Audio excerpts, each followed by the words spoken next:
आढळपद असतं, अख्खी चरण त्या ध्रुवपदाभोवती फिरत असतात. कोणताही अभंग तुम्ही काढला, तुम्हाला चिंतन करायचं असेल एखाद्या अभंगावरती, तर ध्रुवपद बघा. हे अभंगाचं ध्रुवपदच हे आहे, देह हे काळाचे. हे जे देह आहे हे आपलं नाहीच आहे.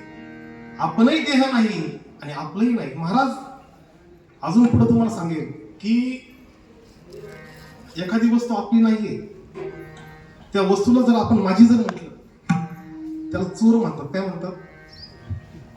सपोज एखादी वस्तू आहे XYZ व्यक्तीची, ती जर मी जर म्हटलं माझी आहे, तर मी काय झालो? चोर झालो.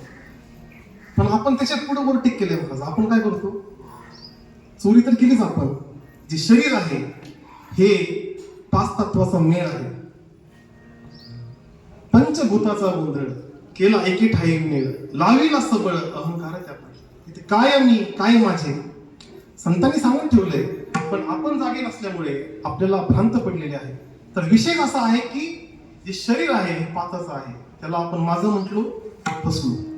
चोरच महाराज. जो शरीराला माझं म्हणतो, आपण त्याला माझं त्याला म्हणतच नाही. महाराज आपण म्हणतो मी आहे.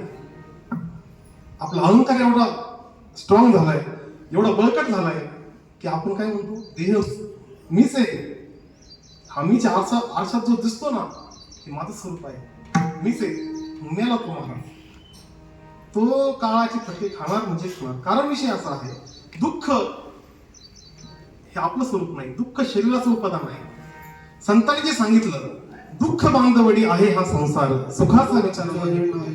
संसार म्हणजे देहच. तुम्ही बाकीचा विषयच ना घेऊ याच्यामध्ये. संसारामध्ये बाकीच्या गोष्टी जमा नका करू. संसार म्हणजे देह. दुःख बांधवडी आहे हा संसार, सुखाचा विचार नाही. एखादी घोंगडी आहे, त्या घोंगडीला केस लावलेले असतात. मला सांगा, केस तुम्हाला जर म्हटलं किंवा तुम्ही मला जर म्हटले, महाराज घोंगडी आम्हाला द्या पण केस काढून द्या, शक्य आहे का?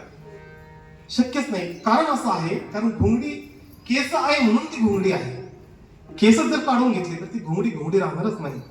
तद्वत दुःख शरीर आहे म्हणून दुःख आहे. जे दुःखाचं जे मूळ आहे ते संतांनी शोधलं आणि संतांनी आपल्याला पर्यंत ते पोचवलं. मग हे जे घडतं ते काय आहे याचं उत्तरच महाराज अभंगाच्या 3ऱ्या चरणात देतात. निमित्ताचा धनी केलास